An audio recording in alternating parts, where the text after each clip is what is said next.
Okay, a very good evening to one and all. Hope my screen is visible. We are done till question number 100.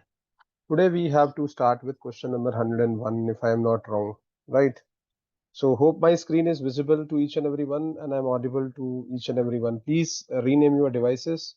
Somebody with this iPhone, kindly rename your device, right? Chaliye. So, as far as the question number 101 is concerned, it's a very simple question. And when we were studying the mineral and rocks, I told you about this question and I told you that this is the simple step of sedimentary rock formation which have been asked in the exam. The same question is appearing here as you can see in question number 101.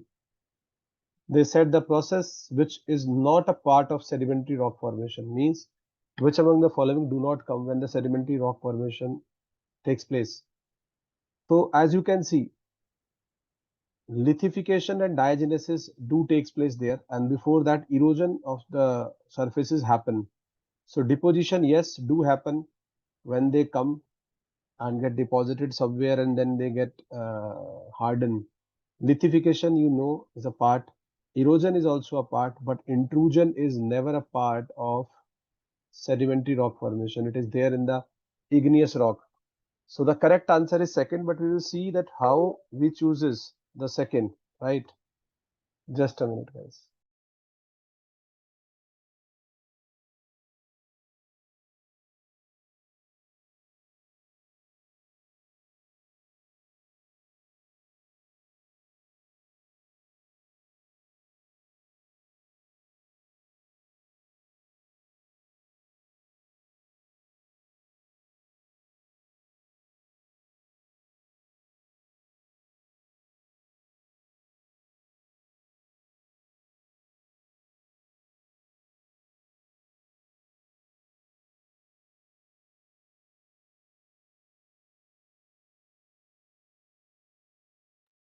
So now we will explain the options which are there, and as you can see here, the correct answer is basically intrusion, right?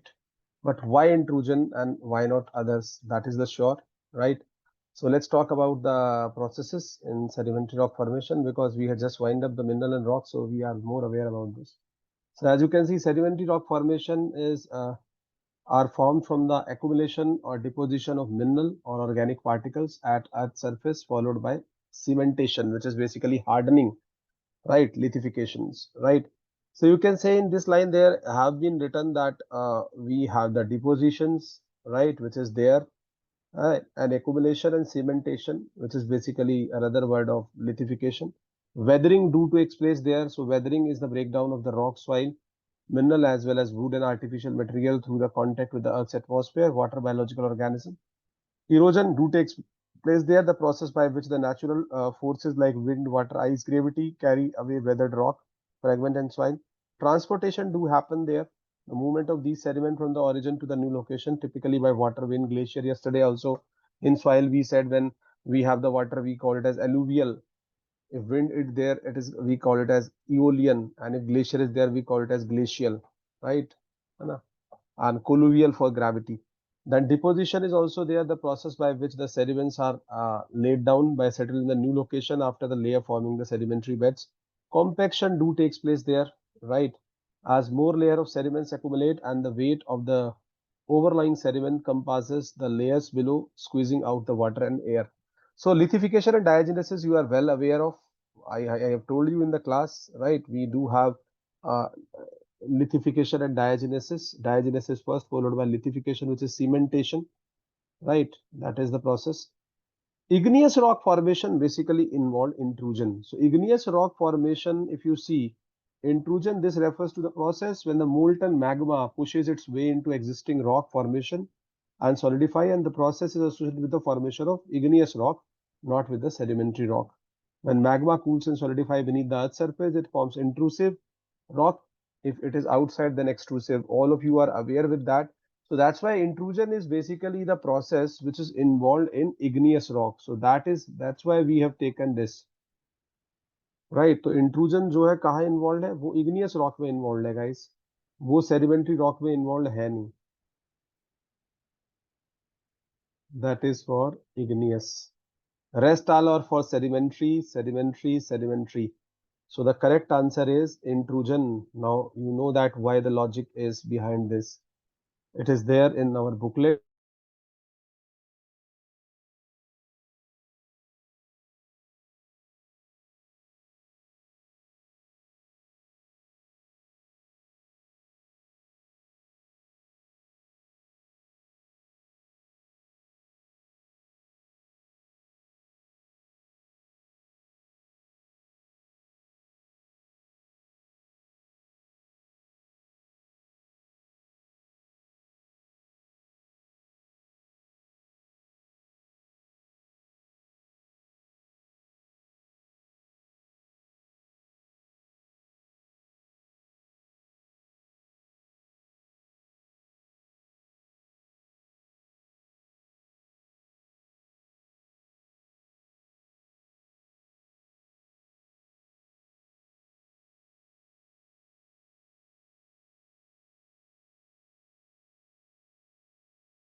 So is it clear to each and everyone?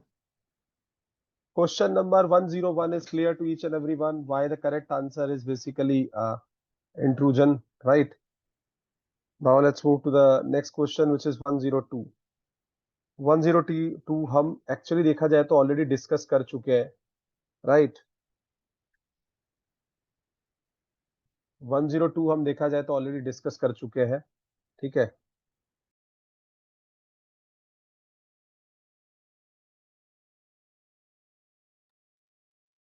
Right. So if we talk about guys 102, it is basically a very simple question we have discussed that day also when we were talking about the wind patterns. So the same repeated question you could imagine, right? And they have just asked the region ki region किस तरह के होंगे. So question 102, global atmospheric circulation tend to produce arid areas. मतलब dry areas कहाँ होंगे, arid areas कहाँ होंगे, ठीक है? So the correct answer here is basically 30-degree latitude, which is the arid zone, right? All you should be aware about the arid zone, which is 30-degree latitude. But let's have an understanding why this question have been put up. And it's a purely geographical question, but you cannot say that it is not a part of environment. So they can ask that 30-degree on globe is a arid region if you go to 30-degree latitude. But try to understand why it have been asked. It have been asked from more or less from the monsoon perspective, right? So we will have a look at why it is so, what happened actually there. And multiple times in the previous year also this topic have been touched. So let's talk about the global atmospheric circulation, Hartley, Farrell and polar cells, right? So you all are aware about these. The Earth's atmospheric circulation is driven by uneven heating of the Earth's surface. Not every part is getting the equal solar insolation, right?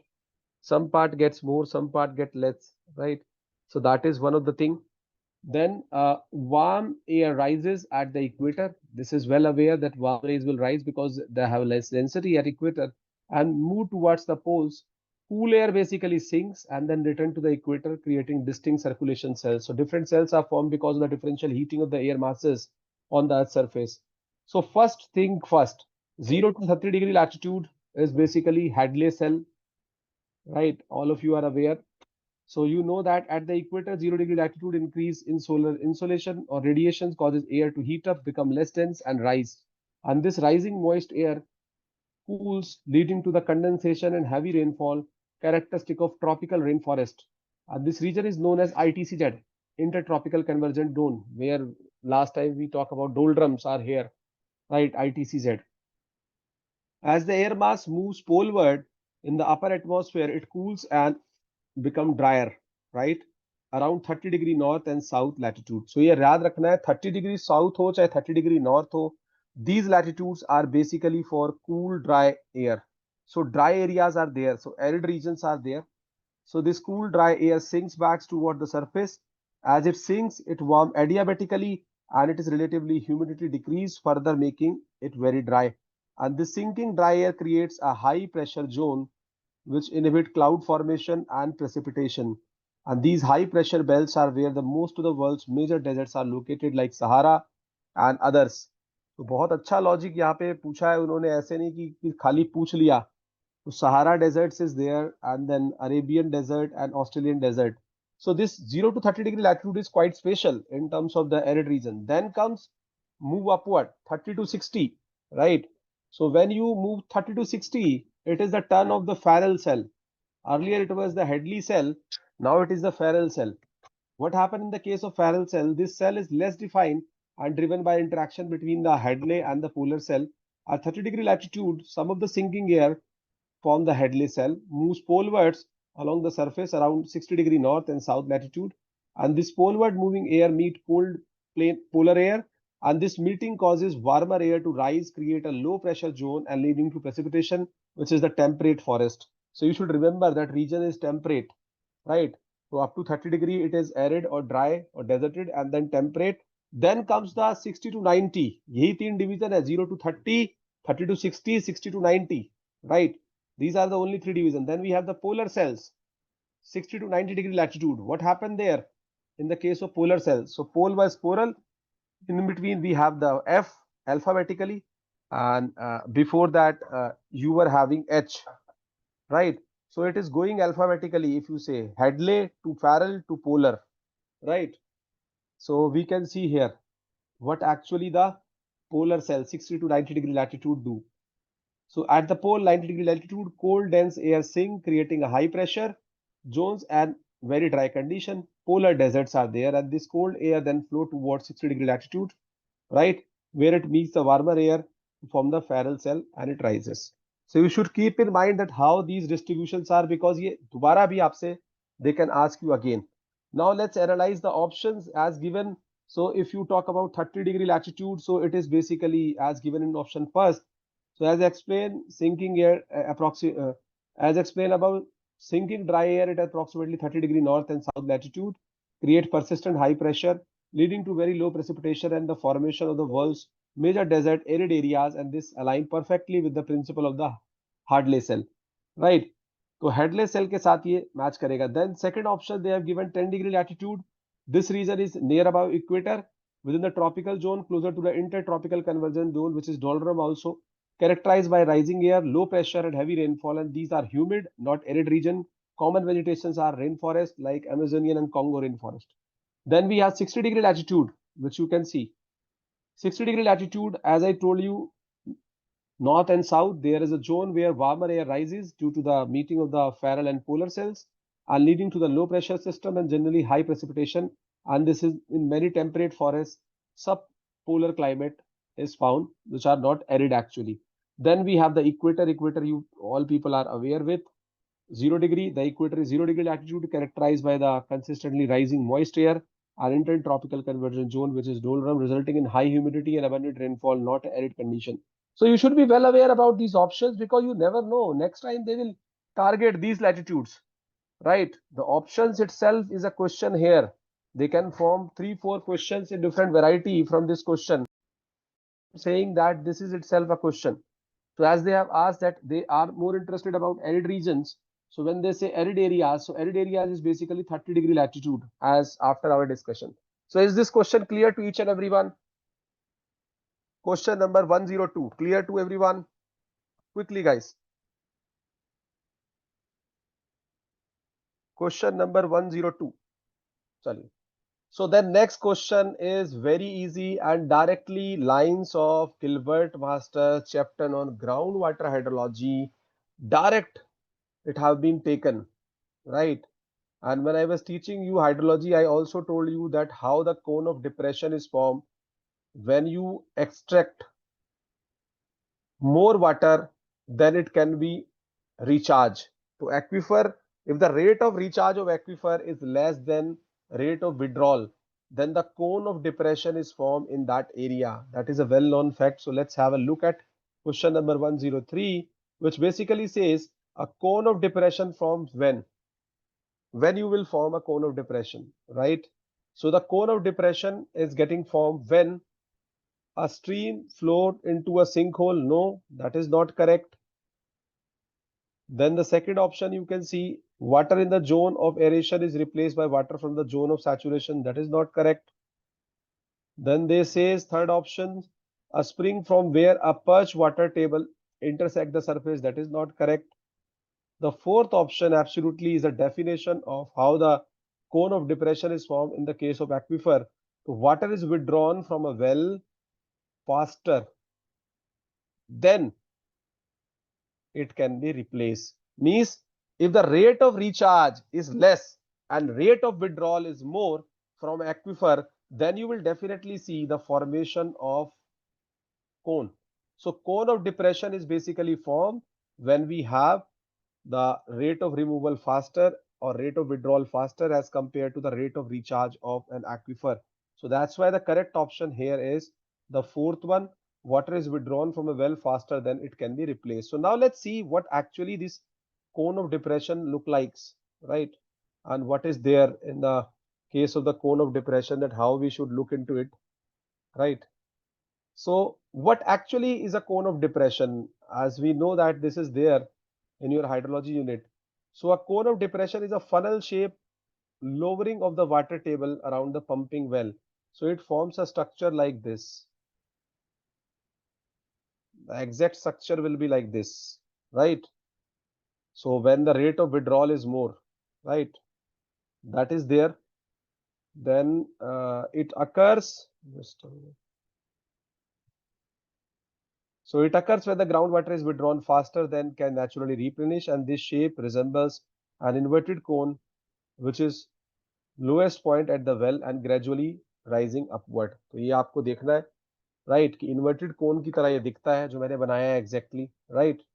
तो यहाँ पे how is the cone of depression form, कैसे कैसे बनेगा, ये आपको थोड़ा सा एक आइडिया होना चाहिए कि इनिशियली क्या होगा, देन क्या होगा.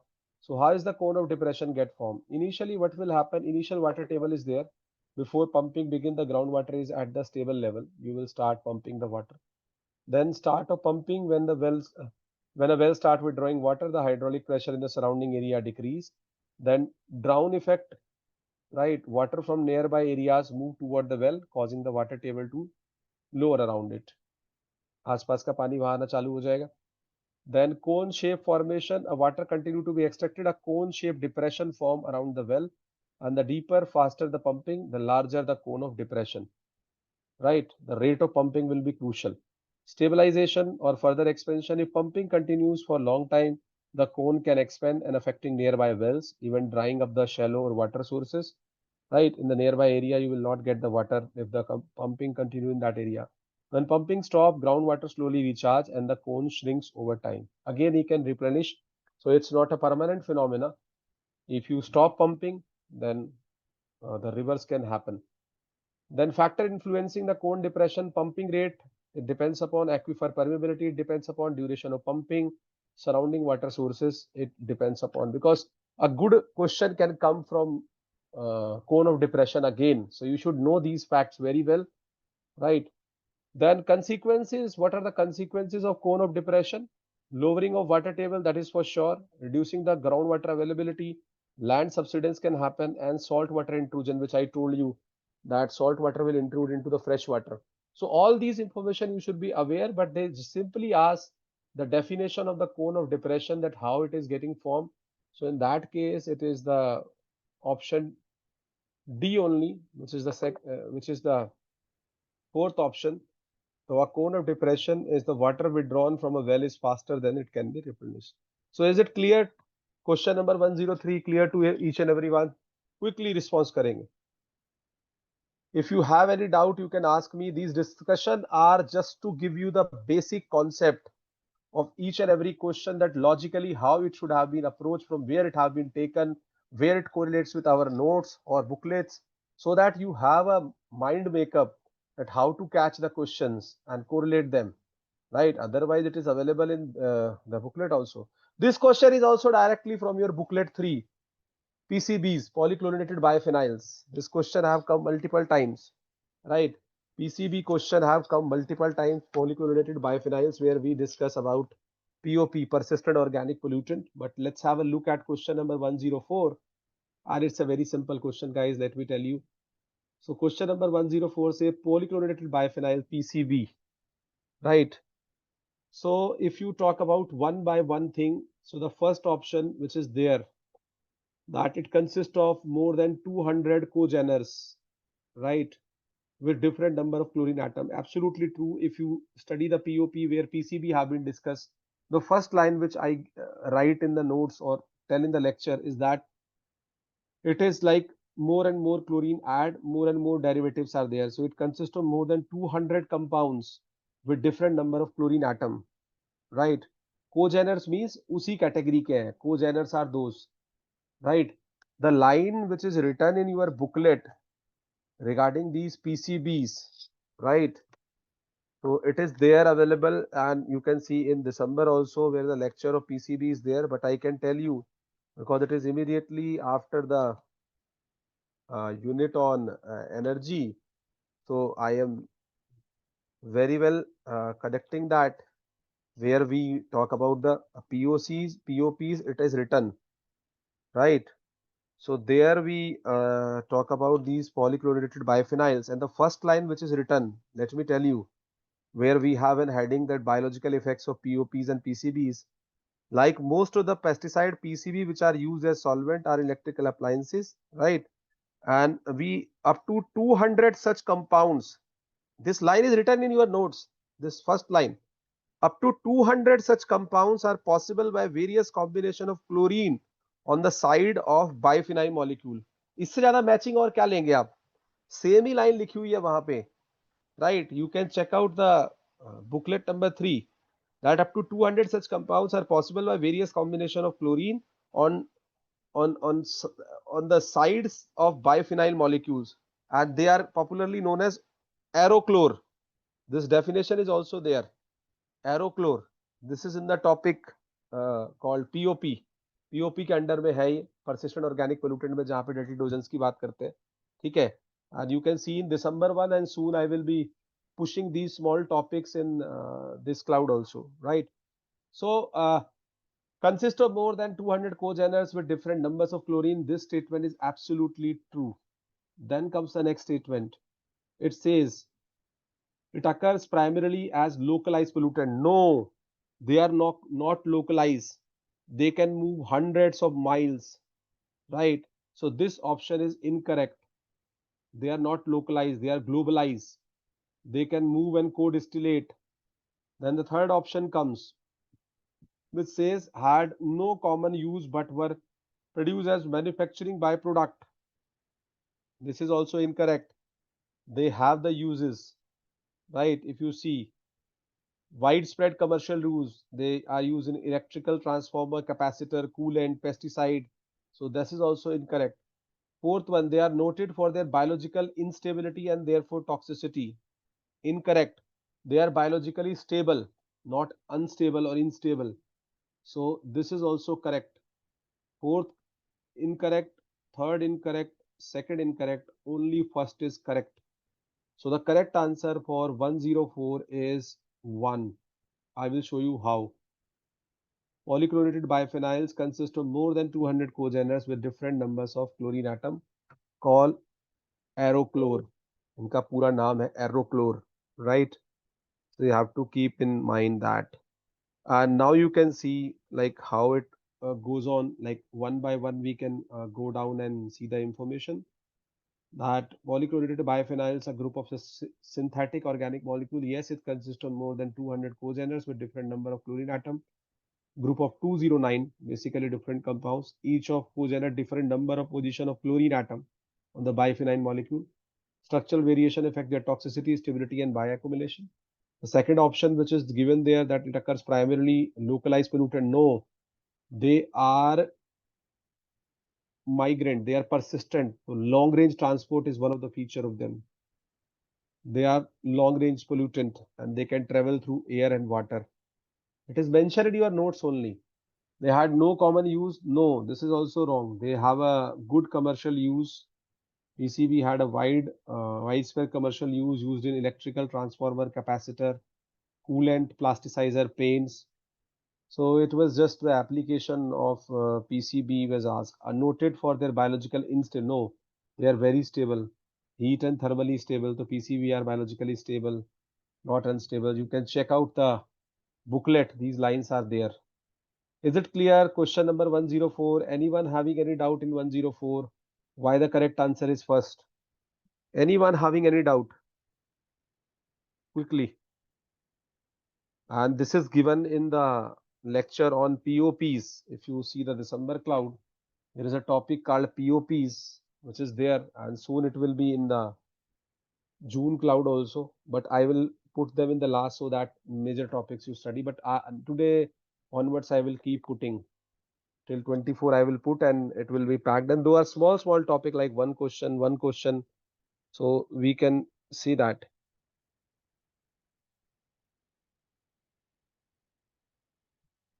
Chali. Now let's go ahead and talk about the next question, which is question number 105.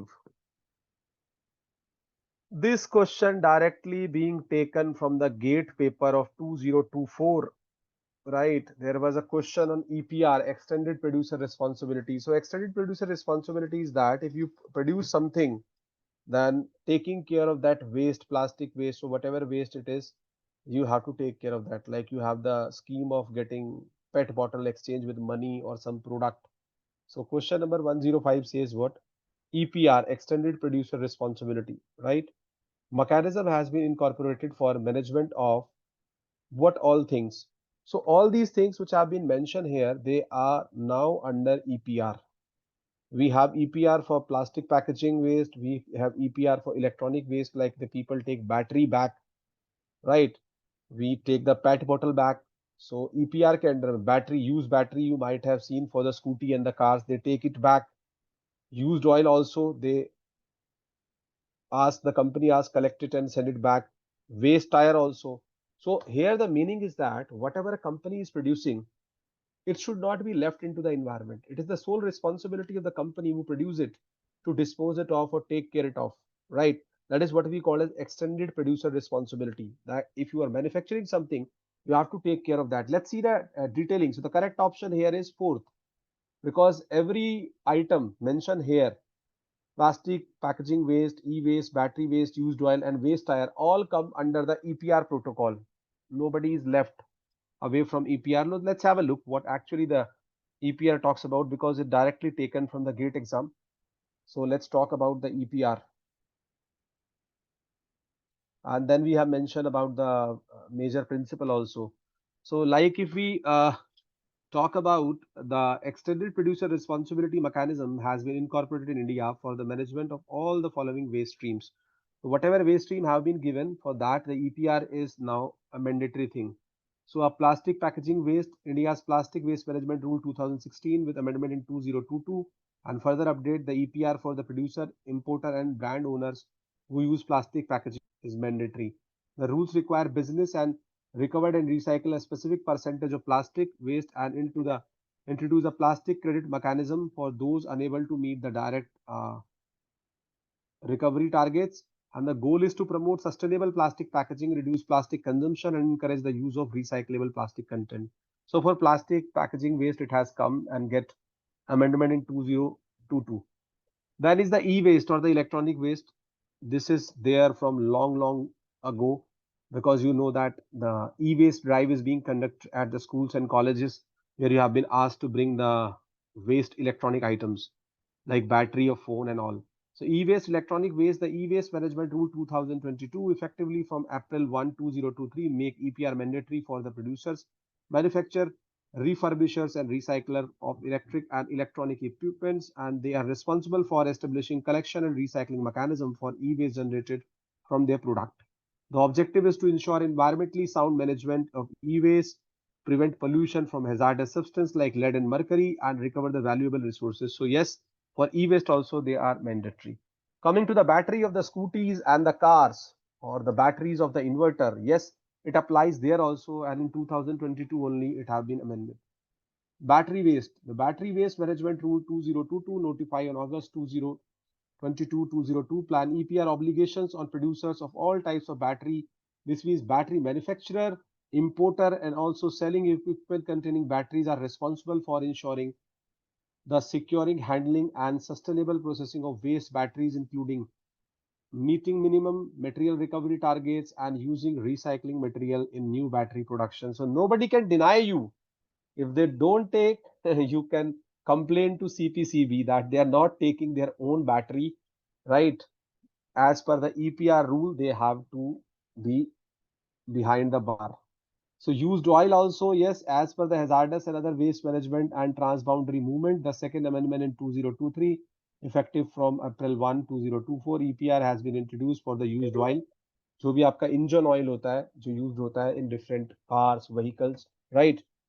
So producers of base oil are finished lubricants and importer of used oil are now required to comply with EPR obligation, including meeting recycling target by purchasing EPR certificates from registered recyclers.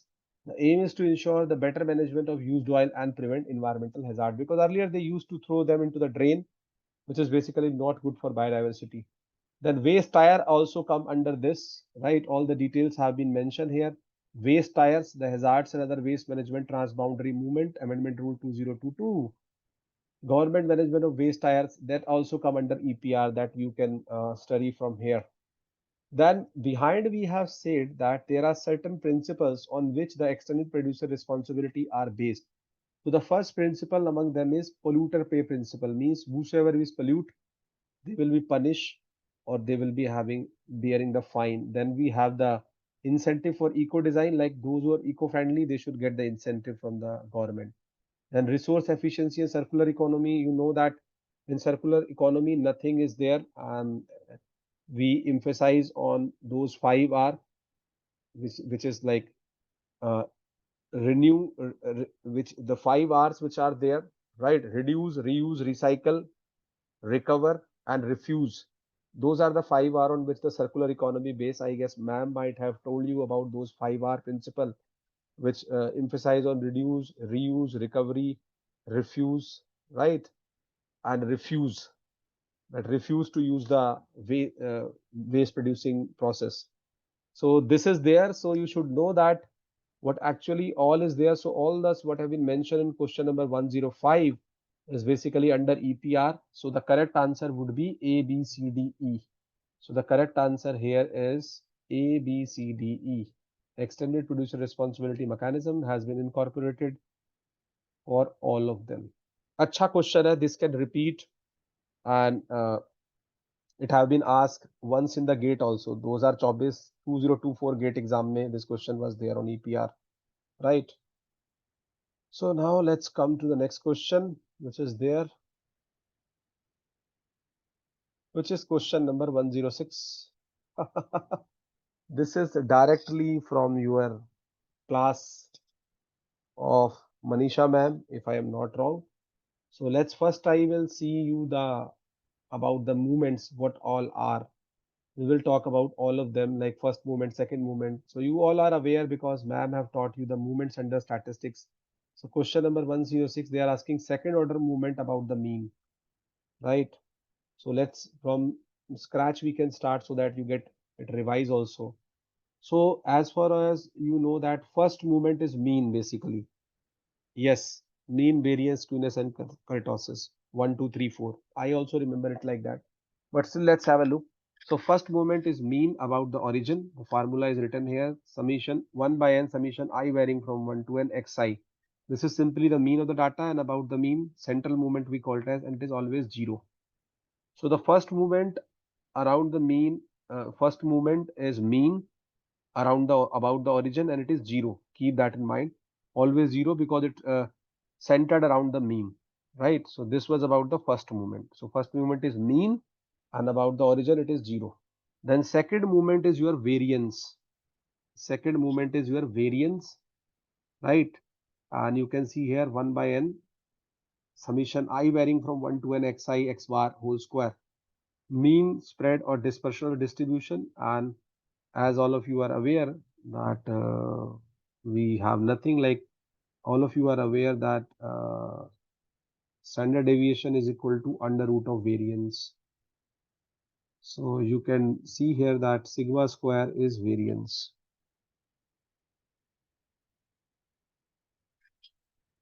Right. So variance is sigma square, all of you are aware, right? So that you know very well, है ना? तो ये आपका आ गया, ये होता है, तो this will be variance, square root of variance is standard deviation. So here we can see, and nutshell is that second moment is variance. Then the third moment you are well aware, that is skewness, right? Right skewed, left skewed about the mean. Third moment is skewness, which is the cube. Formula is also important. Sometimes they might give you the formula 1 by n, 1 to n cube root of x minus x bar. Sendai skewness. Skewness is mu 3 by sigma cube, right? Then tell us about the symmetry, whether it is right skewed, left skewed, or not skewed at all. Skewness. And finally, the fourth movement is basically kurtosis, right? So fourth movement you can see here is kurtosis, and 1 by n, I varying from 1 to n xi minus x bar power 4. So kurtosis is mu 4 by sigma 4, standardized kurtosis, and it indicates basically leptokurtic, platykurtic, mesokurtic. All you have studied that in statistics. So this table basically summarizes these things. Like we have the first movement, mean, mu is equal to 0, location central tendency. Second, variance, the formula is 1 by n summation x minus x bar spread dispersion. Third movement, skewness, asymmetry, formula is this. Fourth is kurtosis, peak or tail heaviness, they tell. So all the information which anyone want to see is there. And now we go to question, and we will start laughing that they are asking about second order movement about the mean. So it is none other than variance, right? So the first movement is mean, that is 0, then variance, skewness, and kurtosis. I used to remember it like 1, 2, 3, 4, mean, variance, skewness, and kurtosis, right? I know. When I used to take this course, I had a rhyme. My school is VSPK, which is in Rohini. There is a school, VSPK, right? So variance, skewness, and kurtosis. Keep that in mind. You might get a question again from this as far as the 106 is concerned. Let's move to the next question, which is 107. It is also directly from the previous year question and written under the natural hazard of the booklet, which is the last unit of first booklet color, natural hazard. All those lectures are there, and only the text have these lines there, what they have mentioned, that by the decay of radioactive elements in the interior of the earth, right, heat is being generated, or it could be an impact of extraterrestrial object. We will talk about this, don't worry, right, how it is coming up. So let's go to the question number 107, which basically actually say that the source of Earth's interior heat is the combination of. So always when I used to teach, I always tell you that the radioactive reactions which is going into the mantle, right, on the core of the Earth. So radioactive reaction was one hint which you could have checked. But people were not aware that this is just a radioactivity or the decay of radioactive element. So guys, without the decay in the radioactive element, how the radioactivity will happen? So it is the decay of radioactive element in the interior. That was a hint. Or it could be the impact of extraterrestrial object on the Earth's surface. So decay of radioactive elements in the interior and the impact of extraterrestrial object is the correct answer. How? We will see one by one. With each and every options, we will see that how this happen. Right. So that you are well aware about all these options also, why it is happening and where it is happening.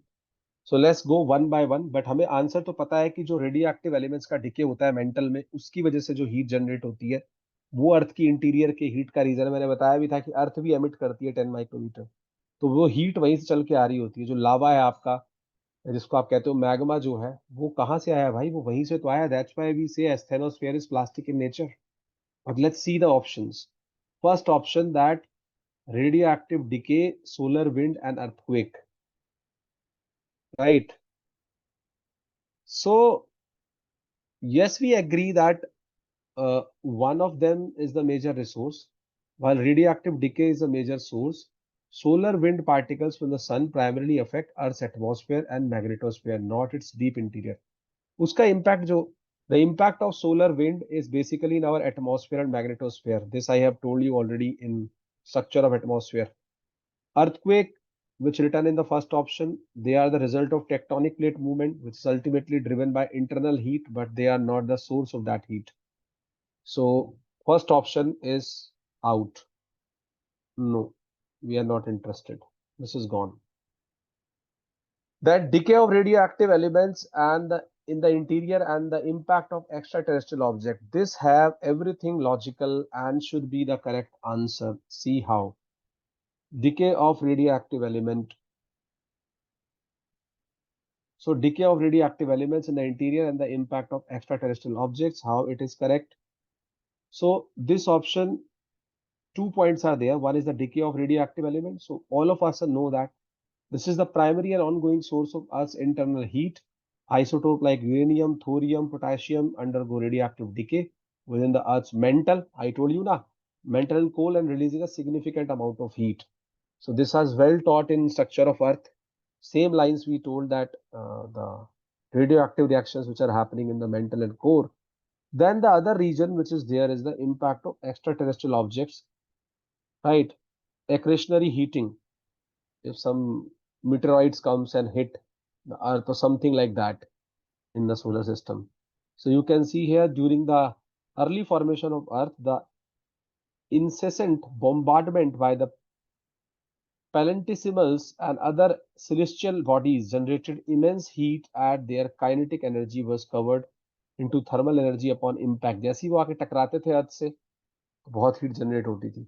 So the initial heat contribution significantly to the molten state of early Earth, and while not an ongoing source of new heat, its primordial heat is still slowly dissipating. So it's not the present source, but yes, this was one of the region earlier. So the correct answer here is second only, that decay of the radioactive element might help us out to get a heat and the impacts of extraterrestrial object. Then the third option which is given there is about the solar wind and compression and volcanism. No, this is also not. Solar wind is irrelevant in deep into the interior. That will affect only atmosphere and magnetosphere. Compression does generate some heat, especially during the formation of planet, but it is not the dominating ongoing source. And volcanism is manifestation of Earth's internal heat, not a source of heat. In volcanic eruption, the Earth oozes out the excess of heat, but that is not the constant source of the Earth's interior heat, right? So this will also not fall on the lines which we want. So this is also omitted. The fourth one is the nuclear fusion and volcano and compression. No, nuclear fusion is not there, right? So nuclear fusion, volcano and compression. Nuclear fusion like in the sun does not occur in the earth core. Earth के core में fusion नहीं होता है. Otherwise we would have blasted, right? It is the fission reaction. Volcanism and compression were addressed in the previous point, so no need. So now finally you are aware why it is happening. So the correct answer here is the decay of radioactive element in mantle and core, right? The source of Earth's interior heat is the decay of radioactive element in interior and the impact of extraterrestrial object. So the correct answer here is basically 2 with all the logics incorporated. Is it clear to each and everyone? 107. Quickly guys. We want you to understand each and every aspect written in the solution so that if you have to think again, you will think wisely. Though you have studied everything, but still. Is it clear to each and everyone? Anyone having any doubt in 107? Quickly. Okay. Next question is also taken from your PYQ of earlier year as well as booklet 4 Griha rating, which is mentioned there, and ma'am have well taught you this in the class. Question number 108, a building can be awarded 3-star rating under Griha rating norms 209 if the point score is. So simply you have to just remember the point score for 3-star under 2019 Griha rating. So all of them have been mentioned here, like we can see a bit, though ma'am have covered it, but still I would put some light. So what actually Griha, guys? So Griha is a green rating integrated habitat assessment. It is a sort of assessment where we accredit buildings for the green rating if they are eco-friendly or not. So Griha is green rating for integrated habitat assessment, is an evaluation tool designed to help assess the environmental performance of the building habitats in India. And it was developed by TERI, the Energy Resource Institute, Vasant Kunj. Many of our students are doing PhD there. And endorsed by Ministry of New and Renewable Energy, Government of India. So their initiative it is. Core idea of Griha is to minimize the environmental impact and to promote the sustainable practice and quantifying the performance and holistic assessment. Key features are Indian context, life cycle approach, resource efficiency. My job is to directly come to these ratings, right? Ratings are important. So as per Griha version 202019, which they have asked. So if you have 25 to 40 points, 1 star. If you have 41 to 55, 2 star. 56 to 73 star. 71 to 85, 4 star. And 86 or more point up to 100 is 5 star. So they are asking us 3 star. And 3 star, the option is 56 to 70. So only one option fits in that, which is 68. Right? And every activity have points here, which is given in their manual. So you should be well aware about those point also, that what is the point solution में हमने लिखे हैं last time. So 68 will be the correct answer, because for 3 star we should have 56 to 70 points. So if 56 to 70 lies here, right? So then only one option is appropriate, which is 68. So the correct answer is 68. We cannot take 52, we cannot take 72, but 68 is in between. So we can, yes, we can take 68. So the correct answer is 68 for 3-star rating of Griha. Is that clear? 108 clear है सबको? किसी को कोई doubt है इसमें तो बता दो भाई. Question number 108 is clear. So 68 point is the correct answer for 3-star. So do remember that. Then coming to question number 109, guys, which is also a very simple question, not that much tough, and you can directly understand this. This is a good question, right? And it is directly the lines of Gilbert Master chapter on air pollution, right? Direct lines है Gilbert master की, मैं बता दूं, but ऐसा नहीं था कि आप इसको कर नहीं सकते थे. इजी था, ये डुएबल था अगर किसी ने पढ़ा है तो, right? So you can see here they say in question number 109, which of the following is the true if gasoline means petrol, right? Energy से भी कोरिलेट करता है question. Petrol burnt in perfect air to fuel stoichiometric ratio. Perfect air to fuel ratio कहने का मतलब यह है कि 14.7 part to 1 part of gasoline, ये परफेक्ट रेशो होता है when you burn the petrol, that there should be around 14.7 part. It is written in their internal combustion engine dynamics, and this question was there in 2012, that what is the air to fuel ratio for petrol engine, that is 14.7 ratio 1. Every mechanical engineer know this. So perfect fuel to air to fuel stoichiometric ratio in internal combustion engine. तो भैया पूरा अगर complete combustion होगा तो मुझे problem क्या है? आपका फ्यूल कम लगेगा, right? Absolutely right. Fuel consumption decrease, absolutely right. Then you say power of the engine remain optimum, right? बिल्कुल सही बात है, पावर अच्छी मिलेगी अगर combustion पूरा होगा. Next, it says NOx emission remains high compared to rich and lean fuel. ये बिल्कुल सही बात है. NOx emission पेट्रोल का हाई रहेगा राइट, अगर कंप्लीट कंबस्शन होना है, क्योंकि बहुत सारे ऐसे फ्यूल हैं जिनसे ज्यादा कैलोरीफिक वैल्यू पेट्रोल की है, राइट। एंड मैं तो आपको पढ़ा ही रहा हूं बार बार मेरी लाइनों में, एनर्जी में you have seen, I have spoken n number of times, when the complete combustion will takes place, the hydrocarbon emission remains low, carbon monoxide emissions will also decrease.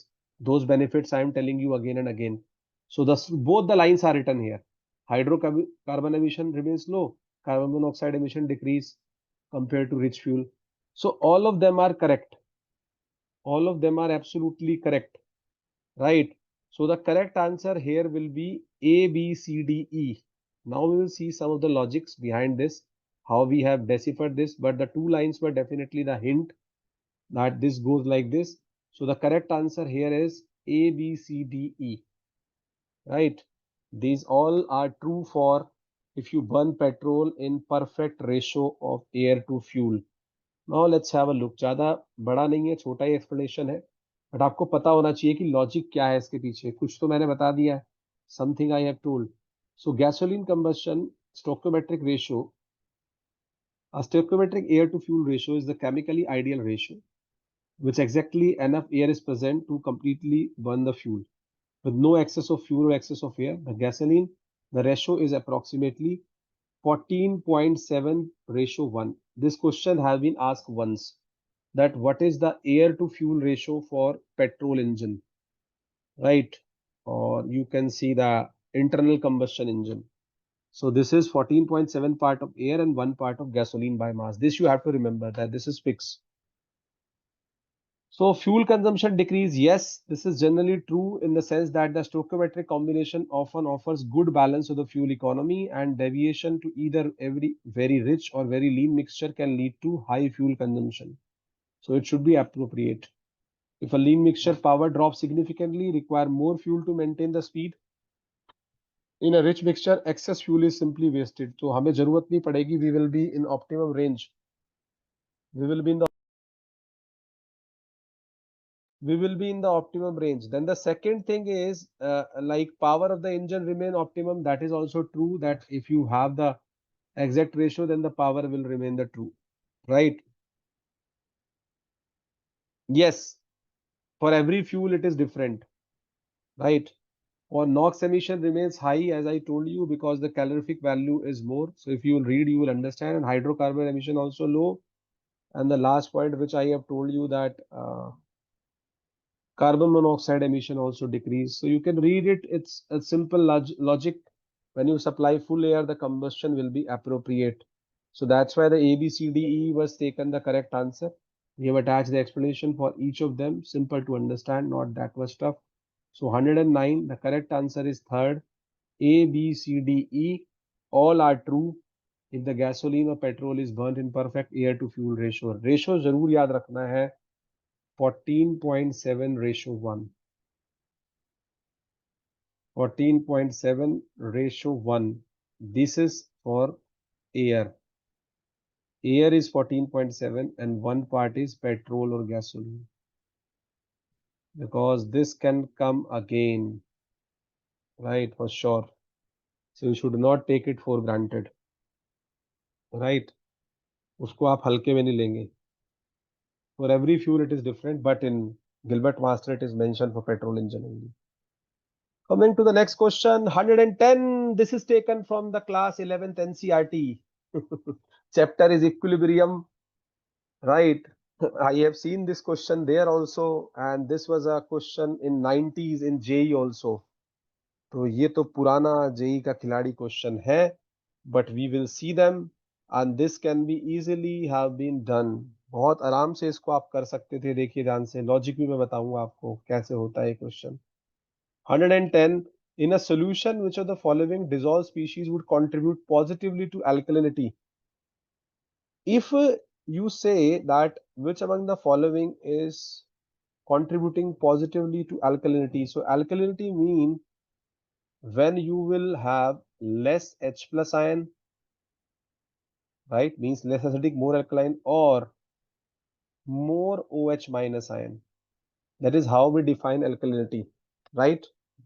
So these are the two criteria. Like if you decrease the H plus ion, then also alkalinity increase. And if you generate more OH minus ion, then alkalinity also increase. Let's see the explanation, then we will come back, right? So as you can see here that alkalinity of the water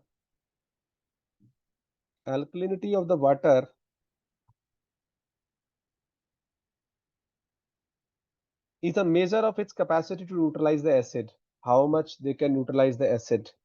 And it is primarily the measure of the concentration of the base in the water and can accept hydrogen.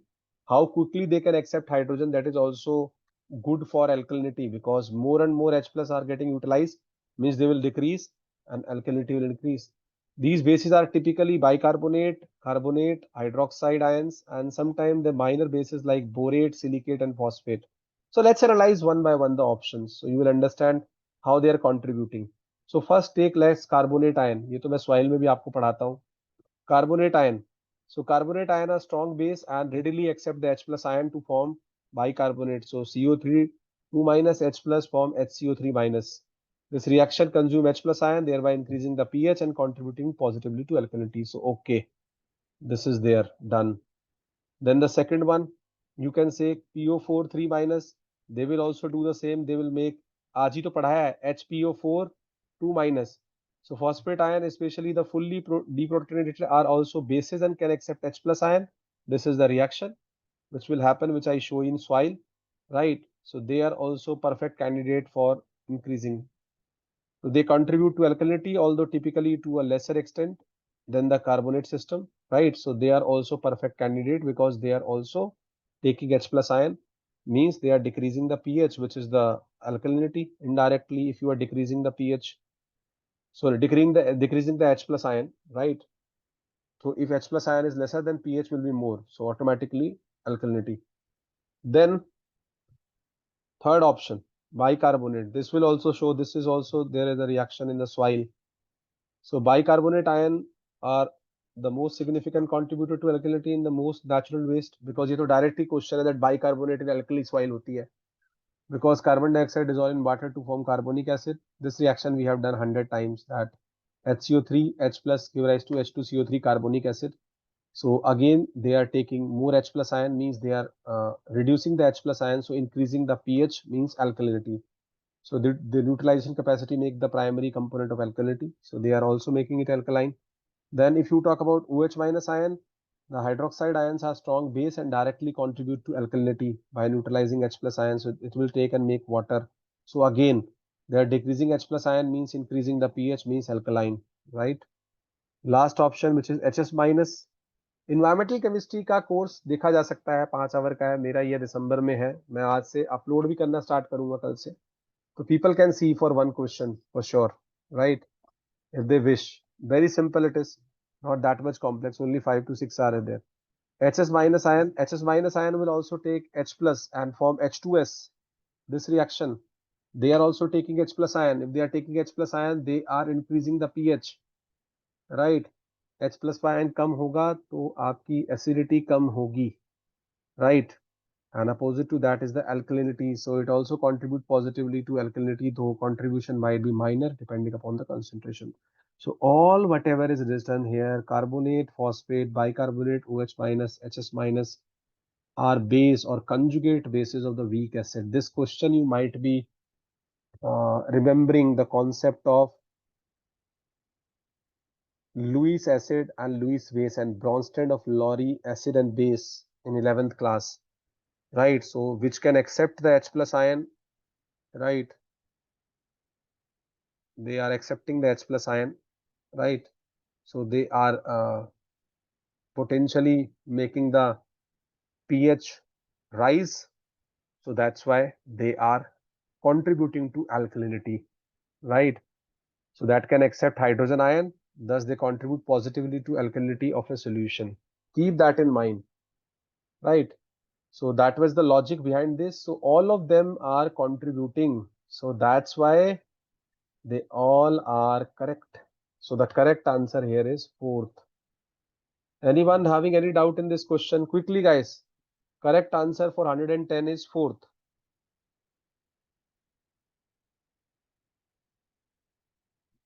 Yes.